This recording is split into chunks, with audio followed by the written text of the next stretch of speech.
Et voilà, c'est encore moi pour vous parler des ventouses.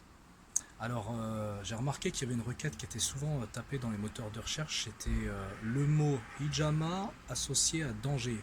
Donc ça donne hijama danger. Alors, visiblement, c'est des personnes qui font des recherches par rapport à ça, qui ont eu des mauvais échos ou des échos pas forcément positifs ou qui ont certaines craintes, certaines inquiétudes. Non, la pratique des ventouses n'est pas dangereuse, je vous rassure, si vous êtes entre de bonnes mains, si la pratique est bien faite dans les règles de l'art. Et ça s'applique exactement à tous les autres corps de métier, les autres domaines. Vous prenez un ostéopathe qui n'a pas la formation ostéopathie, il va commencer à vous faire craquer. Bonjour les dégâts.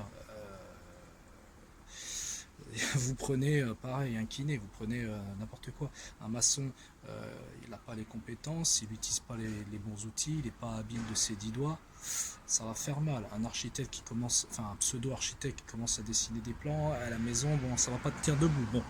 Donc comme dans n'importe quel domaine, il faut que la personne ait une certaine expérience, une certaine formation aussi, de certaines compétences, même si la formation ne fait pas tout, parce que je vous vois venir, j'en ai certains qui m'ont dit qu'à juste titre, c'est pas parce qu'on se formait en 3 jours qu'on était apte à pratiquer les ventouses. Tout à fait, je suis d'accord, complètement d'accord avec ça, que les choses soient claires. La formation, l'expérience, les capacités, comment dire, techniques, je veux dire, le savoir-faire tout simplement, et puis l'étude, hein, parce que moi comme je dis, dans ce domaine là et comme les autres d'ailleurs, on est en perpétuelle formation, on se forme tout le temps, formation continue. Moi je suis toujours en formation continue, je n'ai pas du tout la science infuse.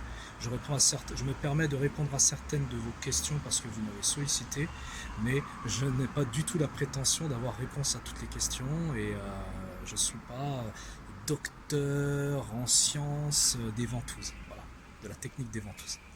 Donc voilà, donc j'espère vous rassurer à ce sujet-là. Il faut que la hijama, les ventouses, soient évidemment bien pratiquées par quelqu'un qui connaît bien les règles, les fondements de cette pratique et qui ne va pas vous faire n'importe quoi. Qui connaît les contre-indications, les précautions d'usage, les précautions à avoir avec certains profils, certains types de personnes, femmes enceintes, enfants, personnes âgées ou personnes qui ont un état de fragilité, un état de santé pas terrible.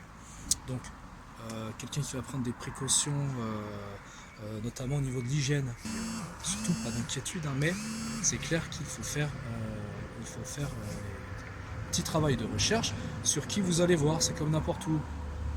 Voilà, le garagiste, hein, pour la voiture, là, on fait attention, on doit faire attention parce qu'il s'agit de notre santé. Voilà, voilà.